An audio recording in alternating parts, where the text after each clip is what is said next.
नमस्कार, मैं निशा शर्मा न्यूज 21 के स्पेशल सेगमेंट बयानवीर में आप सभी का स्वागत करती हूँ। चुनावी समर में शब्दों के तीर और जुबानी जंग तेज हो चुकी है। राजनीति के इस मंच पर जब नेता माइक थामते हैं तो उनका हर शब्द एक सधी हुई रणनीति का हिस्सा होता है।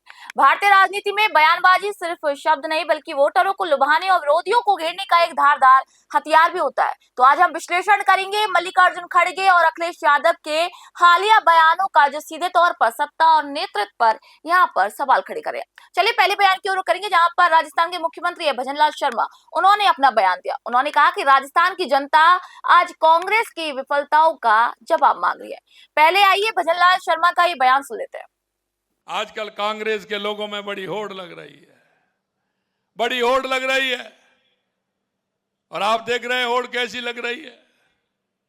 कुछ तो ट्विटर मास्टर ही बनते जा रहे हैं। अरे इनसे पूछिए, राजस्थान के इन भाई बहनों से पूछिए कि आपने क्या स्थिति पैदा की थी।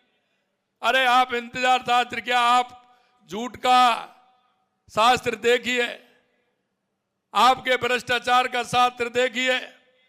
जेजेएम में आपने कितने घोटाले किए। आपके मंत्री भी जेल में, अधिकारी भी जेल में जा रहे हैं, जरा उस पर भी बोलिए। आपने युवाओं के सपनों को रौंदने का काम किया, भ्रष्टाचार किया, जरा उसमें भी बोलिए।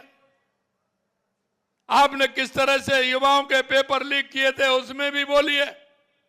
और मैं कहना चाहता हूं मेरे भाई और बहनों, लगातार मैं आपसे एक ही बात कहूंगा कि जिस तरह से आपके एक नेता अजमेर से चले थे, उन्होंने भ्रष्टाचार के खिलाफ रैली निकाली, उनके पैरों में छाले पड़ गए, जरा उनको भी देखिए।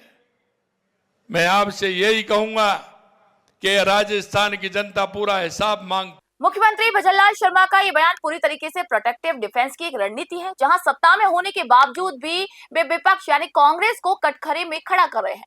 उनका इशारा यहाँ पर पिछली सरकार के पेपर लीक, कानून व्यवस्था और तुष्टीकरण के मुद्दों की ओर है। वे जनता को यहाँ पर ये याद दिलाना चाह रहे हैं कि वर्तमान की जो परेशानियां, जो समस्या है, उनकी जड़ें पुरानी सरकार में है। ये बयान वोटरों के मन में कांग्रेस के प्रति एंटी इनकम्बेंसी को जीवित रखने की कहीं ना कहीं कोशिश की जा रही है। चलिए अब दूसरे बयान की रुख करेंगे, जहां पर मल्लिकार्जुन खड़गे ने अपना बयान दिया। उन्होंने कहा कि क्या आप हिमंता जैसे इंसान को वोट देंगे जो धोखा देता है, झूठ बोलता है, जमीनें चोरी करता है, जिसका परिवार करप्शन में लिप्त है। नरेंद्र मोदी ऐसे शख्स के लिए यहाँ पर आकर वोट मांगते हैं। आइए पहले मल्लिकार्जुन खड़गे का ये बयान सुन लेते हैं। ऐसे आदमी को आप वोट देंगे? जो धोखा देता है उसको वोट देंगे? जो झूठ बोलता है उसको वोट देंगे? जो दूसरों का पैसा खाता है उसको वोट देंगे? जो जमीन चोरी करता है उसको वोट देंगे? अरे जो सैंड माफिया है उनकी मदद करता है, उसमें पैसे, उसको आप वोट देंगे? अरे जोर से, आपको हाथ ध्वनि कम है, नहीं देंगे। घर के पूरे लोग करप्शन में डूबे हुए हैं, उनको आप वोट देंगे? ऐसे आदमी के लिए वोट पूछने के लिए मोदी जी आते हैं बार बार और कहते हैं ये बहुत अच्छा लड़का है, काम करता। हाँ, लड़का बहुत अच्छा है, लेकिन चोरी थोड़ा करता है। तो यहाँ पर खड़गे साहब का ये हमला आक्रामक और व्यक्तिगत है। जी हाँ, यहाँ पर वे केवल हिमंता बिस्वा शर्मा को नहीं बल्कि सीधे प्रधानमंत्री मोदी की साख पर भी प्रहार कर रहे हैं। भ्रष्टाचार के आरोप लगाकर भी भाजपा के जीरो टॉलरेंस वाले एक नैरेटिव को चुनौती दे रहे हैं।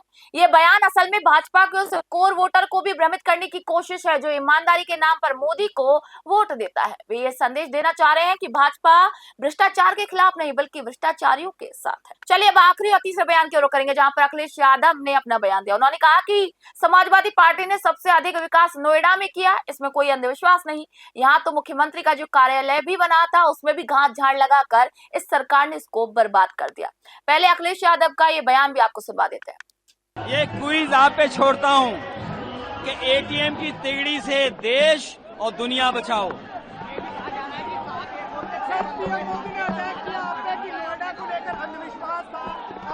समाजवादी पार्टी ने सबसे ज्यादा विकास नोएडा में किया। कोई अंधविश्वास नहीं। यहाँ तो मुख्यमंत्री का कार्यालय भी बना था, किसी मुख्यमंत्री ने कार्यालय नहीं बनाया, घर नहीं बनाया। समाजवादियों ने घर और कार्यालय बनाया, उसमें भी घास झाड़ लगा के इस सरकार ने बर्बाद कर दिया।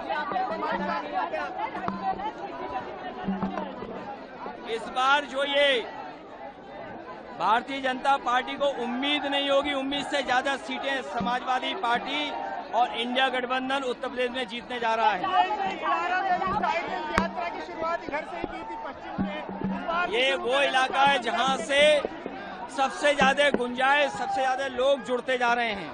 और ये केवल रैली नहीं है, लोगों की पुकार है कि भारतीय जनता पार्टी उत्तर प्रदेश से हटे। तो यहाँ पर अखिलेश यादव विकास बनाम उपेक्षा की बात कर रहे हैं। नोएडा को लेकर जो अंधविश्वास की यहाँ पर इन्होंने बात की है, वो यहाँ पर कहीं ना कहीं उसे चुनौती देकर वे खुद को एक आधुनिक और प्रगतिशील नेता के रूप में लोगों के सामने पेश करने की कोशिश कर रहे हैं। यानी कि घास झाड़ वाला जुमला इस्तेमाल कर वे योगी सरकार को बुनियादी ढांचे के रखरखाव में विफल बता रहे हैं। उनका उद्देश्य यहाँ पर शहरी मतदाताओं को ये याद दिलाना है कि एक्सप्रेस वे और मेट्रो जैसे बड़े प्रोजेक्ट उनकी ही देन है। तो ये थे आज के वो 3 बड़े बयानवीर, जहां एक तरफ ये लोग सत्ता पक्ष पुरानी कमियां गिनाकर अपना अपना बचाव कर रहे हैं, वहीं विपक्ष व्यक्तिगत आरोपों और विकास के पुराने दावों के जरिए वापसी की राहत को तलाश रहा है। तो राजनीति में जनता सिर्फ यहाँ पर वादे नहीं बल्कि उन वादों के पीछे की नियत को भी देखती है। लेकिन ये तो समय ही तय करेगा कि आखिर इन बयानवीरों में कितना दमखम है और आने वाला जो समय है इन बयानवीरों को कितनी जगह आने वाले चुनावों में दे पाता है। तो फिलहाल आज के बयानवीर में इतना ही। नए नए बयानवीरों के लिए और उनके बयानों को सुनने के लिए देखते रहे न्यूज़ 21 में निशा शर्मा आप सभी से इजाजत चाहूंगी।